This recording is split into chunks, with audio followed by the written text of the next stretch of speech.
Shorts சரியா? Shorts இதெல்லாம் உங்களுக்கு ஏற்கனவே மேக்ஸிமம் தெரிஞ்சிருக்கும். இருந்தாலும் சினிமாட்டோகிராஃபில இவ்வளோ தான் ஷார்ட்ஸ் அப்படிங்கிற பாயிண்ட்ல நான் சொல்றேன். இவ்வளோ தான் ஷார்ட்ஸ் இருக்கு. வேற எதுவுமே ஷார்ட்ஸ் கிடையாது. இவ்வளோ தான் ஷார்ட்ஸ் இருக்கு. நான் அதில பார்த்தீங்கன்னா நம்பர் 20 சரியா?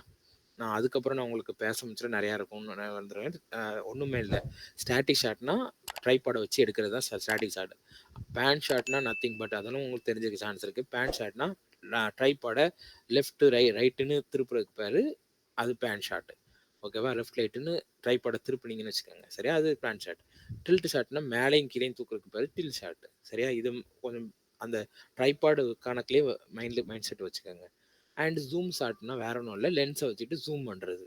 இது நிறைய பேர் எதுக்கு யூஸ் பண்ணுவாங்கன்னா, யாராவது ஒருத்தங்க உங்களை வாட்ச் பண்ணுறாங்கங்கிற மாதிரி ஒருத்தர் படத்தில் எடுக்கணும்னு நினச்சிங்கன்னா ஜூம் ஷாட் யூஸ் பண்ணலாம். ஓகேவா? ஜூம் பண்ணிங்கன்னு வச்சுக்கோங்களேன், எல்லாரும் யாரோ ஒருத்தவங்க வாட்ச் பண்ணிக்கிட்டு இருக்காங்க அந்த கேரக்டரை அப்படின்னு தெரிய ஆரம்பிச்சிடும். ஸோ அதுக்காக தான் ஜூம் ஷாட் யூஸ் பண்ணுவாங்க. அப்புறம் டாலி ஷாட்டுங்கிறது வேற நத்திங் பட் ஒரு ஒரு ஸ்லைடு மாதிரி ஒன்று இருக்குங்க. ஒரு ஒரு ஒரு ட்ராக் மாதிரி வச்சுக்கோங்க. ஸ்லைட்னா நம்ம ட்ராக் மாதிரி பெரிய ஸ்லைடு இருக்காது. டாலினா ஒரு ட்ராக் மாதிரி சின்னதாக இருக்கும். அது பின்னாடியே தள்ளி அப்படியே அந்த ஒரு சின்ன மூமெண்ட் இருக்கும். அந்த சின்ன மூமெண்ட்டு வேற லெவலுக்கு உருவாக்கும். நீங்கள் ஃபார் எக்ஸாம்பிள் காட்ஃபாதர்லாம் பார்த்தீங்கன்னா, அவருக்கு என்ன சினிமாட்டோகிராஃபர்னு எனக்கு ஞாபகத்தில் இல்லை. ஸோ அவர் பார்த்தீங்கன்னா அப்படி மெதுவாக டுவேர்ட்ஸ் அவன் பேர் வந்து அவர் பேர் மறந்து போச்சே, ஆல்பிச்சினோ. ஸோ ஆல்பிச்சினோவுக்கு பக்கத்து 2 வேர்ட்ஸ் கொண்டு வருவோம். ஏன்னா ஒரு ஒரு ஆல்பிச்சினோவுடைய அண்ணன் ஒருத்தர் இருப்பார். அவருடைய அவருடைய பவரு கொஞ்சம் கொஞ்சமாக ஆல்பிச்சினோவுக்கு போகும். ஸோ அந்த சீன் பார்த்தீங்கன்னா கொஞ்சம் கொஞ்சமாக டாலி இப்படி முன்னாடி போயிட்டே இருக்கும். ஏன்னா அவனை அப்படி ஃபோக்கஸ் பண்ண ஆரம்பிச்சிடும். ஏன்னா அவனுடைய கேரக்டரு இது எக்ஸ்ப்ளோர் ஆகிட்டே இருக்கும். ஸோ அதுக்காக தான் அந்த டாலி ஷாட் நிறைய இடத்துல யூஸ் பண்ணலாம். டாலி வாங்கி வச்சிருக்கிறது ரொம்ப நல்லது. அது நீங்கள் சீப்பாக நம்ம வீட்டு பக்கத்தில் உள்ளவங்ககிட்ட வச்சுட்டு கூட நீங்கள் இந்த 2 அலுமினியம் பிளேட்டை வச்சு கூட நீங்கள் அதை உருவாக்க முடியும். நீங்கள் ஒன்றும் கடையில் வாங்கணும் கூட அவசியம் கிடையாது சரியா? இது ஒன்று. அப்புறம் கிரெயின் ஷாட்டு அதெல்லாம் காஸ்ட்லியான ஷாட்னு வச்சுக்கோங்களேன். நீங்கள் ப்ரோ கிரெயின் ஷாட் இன்னொன்று டாலி ஷாட் வந்து அச்சீவ் பண்ணுறதுக்கு அந்த ரோலிங் சேர் இருக்குல்ல, ஆமாம் அதில் உட்காந்துட்டு கேமரா வச்சுட்டு கையை பையன் மூவ் பண்ணாவே அதை அச்சீவ் பண்ணலாம். ஆமாம் மூவ் பண்ணால் அச்சீவ் பண்ணலாம். ஆனால் அது எல்லா இடத்துலையும் நடக்காதுல்ல. எந்த இடத்துலங்கிறது இருக்கு. ஆமா ஆமா. இல்ல நான் சொல்றது நம்ம மாதிரி ஷார்ட் ஃபிலிம் மேக்கர் ரொம்ப பட்ஜெட் இல்லாம பண்றவங்களுக்கு டாலி ஸ்கில் ஷாட்டா பாதி டாலியே சீப்பா நீங்க பண்ணலாம். ஆனா பட் நீங்க என்ன மேட்டர்னா நீங்க அதெல்லாம் ப்ரீ பிளான்டா இருக்கணும். புரியுதா? டாலியே ரொம்ப செலவாகாது காரி. என்னன்னா நீங்க கடையில வாங்குறது இது காஸ்ட்லியா கொடுத்து வாங்குறது வேற. ஆனா பட் நீங்க என்னன்னா 2 அலுமினியம் பிளேட்டை எடுத்து நடுவில் வெல்டிங் பண்ணி கூட பண்ணலாம். அப்படி கூட தான் நான் பண்ணி வச்சிருக்கேன் சரியா? அதனால தான் நான் தைரியமா சொல்றேன். நான் வச்சிருக்கிற டாலி நானே பிளான் பண்ணி பண்ணது தான் சரியா? அது வேணா நான் ஃபோட்டோ எடுத்து நான் சிட்னி போன பிறகு ஃபோட்டோ எடுத்து உங்களுக்கு அனுப்புகிறேன். டாலி நான் பண்ண வச்சிருக்கிறது. அதனால் நீங்கள் ரொம்ப பெருசாக இல்லாமல் நீங்கள் அது பண்ணலாம். ஓகேவா? க்ரெயினுங்கிறது ஒரு காஸ்ட்லி சரியா? ஸ்டெடி கேம்ங்கிறது பண்ணலாம். இந்த பதங்க சாணி காகிதம்லாம் இருக்கு தெரியுமா? அது ஃபுல்லாக ஸ்டெடி கேமில் எடுத்த படம்.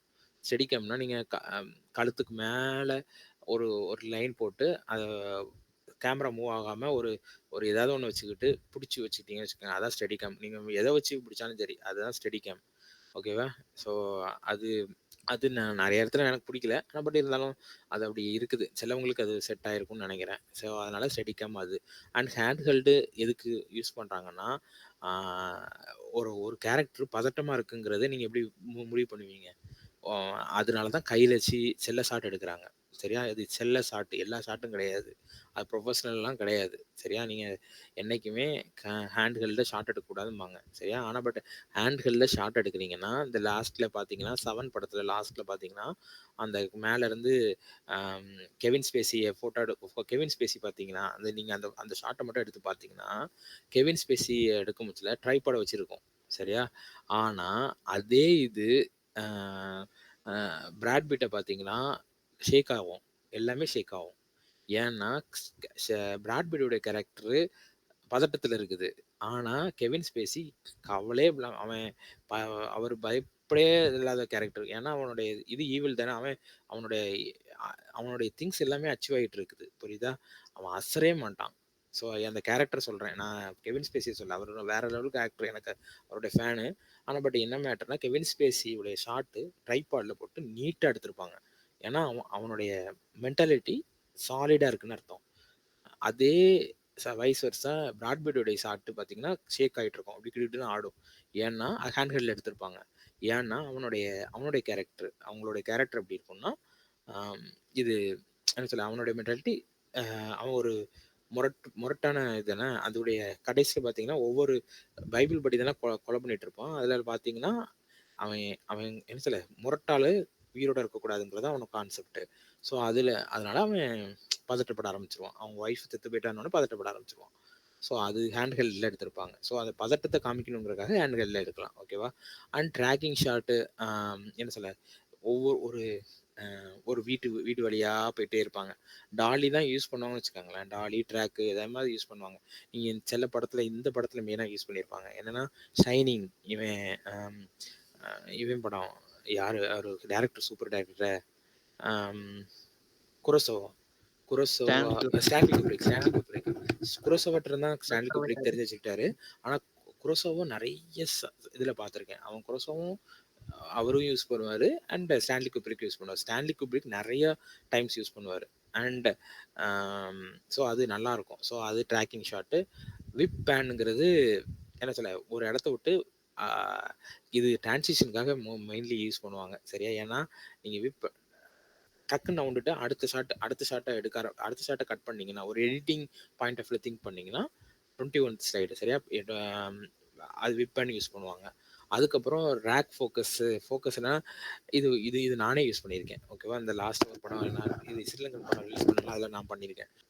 ஒரு கேரக்டர் உடைய ஃபோக்கஸ்ல இருந்துட்டு அடுத்த கேரக்டர் உடைய ஃபோக்கஸ் நீங்க சேஞ்ச் ஆகும். முன்னாடி ஒருத்தவங்க உட்காந்துருப்பாங்க, பின்னாடி ஒருத்தவங்க உட்காந்துருப்பாங்க. அப்படின்னா ஃபோக்கஸ் சேஞ்ச் ஆகும். ஸோ அதான் ரேக் ஃபோக்கஸ். ஸோ அது ரொம்ப அதுவும் அதுவும் ரொம்ப யூஸ் ஆகும். என்னன்னா நீங்க அது ஒரு சரி ஓகே நான் ரொம்ப டீப் அவங்களுக்கே தெரிஞ்சிருக்கும்னு நினைக்கிறேன். நிறைய படத்துல அது வந்திருக்கும். அண்ட் லாங் ஷாட்டுங்கிறது லாங் டேக்குங்கிறது இந்த படத்துல எடுத்துக்க வெந்து தணிந்தது காணித காடலாம் எடுத்துக்காங்களா அதுதான்.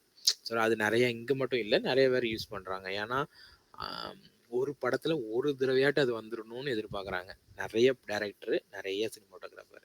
ஏங்கிறது எனக்கு ஒரு பெரிய பிடிப்பு எனக்கு தெரியல. உங்களுக்கு தெரிஞ்சிச்சுன்னா எனக்கு சொல்லுங்க. ஆனா பட் நிறைய பேர் நிறைய டைரக்டர் வெற்றிமாறனே ஒரு தடவை சொல்லியிருப்பாரு. லோகேஷ் கனகராஜ் சொல்லியிருக்காரு. எல்லாரும் நீங்க பாத்தீங்கன்னா யார் மோஸ்ட் ஆஃப் த டைரக்டர்ஸ் பாத்தீங்கன்னா அந்த ஷாட்டை விரும்புறாங்க. ஏங்கிறது எனக்கும் புரியல. ஆனா பட் எனக்கு இவரெல்லாம் பாத்தீங்கன்னா எடுத்திருக்காருல அவர் வந்து ஆம், பார்த்திபன். ஸோ அவரும் அந்த மாதிரி சொல்றேன். நிறைய டைரக்டர் அது மாதிரி விரும்புறாங்க. ஸோ அதுதான் லாங் டேக்கு. அப்புறம் லோ ஆங்கிள் ஷாட்டுங்கிறது உங்களுக்கு தெரியும். ஒரு ஹீரோவை எக்ஸ்ப்ளோஸ் பண்ணணும்னா லோ ஆங்கிள் இருந்து மேலே எடுத்தீங்கன்னா தெரியும். High angle shot nothing but Emily படத்தில் பார்த்தீங்கன்னா இருக்கும். எமிலின்னு ஒரு படம் பார்த்தீங்கன்னா மேலேருந்து கீழே பார்த்து எடுப்பாங்க. ஏன்னா அவன் ஒரு இன்ஃபினிட்டி காம்ப்ளெக்ஸில் இருக்கிறதுனால அந்த இடத்துல அதை எடுப்பாங்க. ஸோ இதுதான் லோ இது ஹை ஆங்கிள் ஷாட்டு. ஓகேவா? இதுக்கு அப்புறம் நிறைய இருக்குது சரியா? ஆனால் பட் நான் ரொம்ப டைம் இது எடுக்கும். ஏன்னா ஒரு ஹோல் இதை நான் ஒரே செஷனில் என்னால் எடுக்க முடியுமான்னா இது பேசிக் இது கவர் பண்ணாக்கவர் தான் அட்வான்ஸ் கொடுக்க முடியும். ஸோ அட்வான்ஸ் நான் ஒரு நாள் கொடுக்குறேன். ஆனால் பட் இது வரைக்கும் தெரிஞ்சது இது வரைக்கும் இருக்கிறது நான் கவர் பண்ணியிருக்கேன். இதில் நீங்கள் கொஸ்டின் கேளுங்க. அதுக்கப்புறம் நான் இன்னொரு நாள் என்ன சொல்ல நீங்கள் நான் அன்னைக்கு கூட சொன்னேன் தெரியுமா இந்த ஷாட்லாம் எடுக்கிறோம்ல இப்போ இருந்து உள்ளுக்குள்ளே என்ன சொல்ல ஃப்ரேம் டு ஃப்ரேமு. அதுக்கப்புறம் நீங்கள் பார்த்தீங்கன்னா என்ன சொல்ல லைன்ஸு என்ன சொல்ல லீடிங் லைன்ஸு அந்த மாதிரிலாம் எடுக்கிறதுலாம் நிறைய இருக்குது. அதை நான் வருங்கால என்ன சொல்ல சிட்னி போயிட்டு நான் நேச்சுரலாக என் ஸ்டூடியோவில் வச்சு கூட நான் எடுத்து காமிக்கிறேன். ஓகேவா?